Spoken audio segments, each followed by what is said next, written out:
kuchagua, hujajichagua kuijenga ngome yake. Mambo ya dhambini yote tupa chini, tutangaze neno lake. Tujifunze kuepuka makosa, nduguwe, tusiweze kurudia makosa. Mungu hekima tujalie, tuwe mfano kwa wengine. Mafumbo yake tuyafumbue, tuwe daraja kwa wengine. Mwenye shida tumjue Baba, tunda la faraja tumpatie.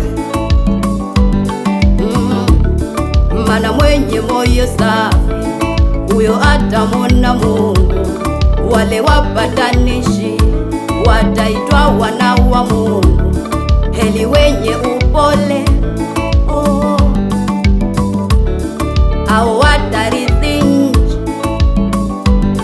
Maana Bwana kama aishi, anatutakia tuwe hivyo.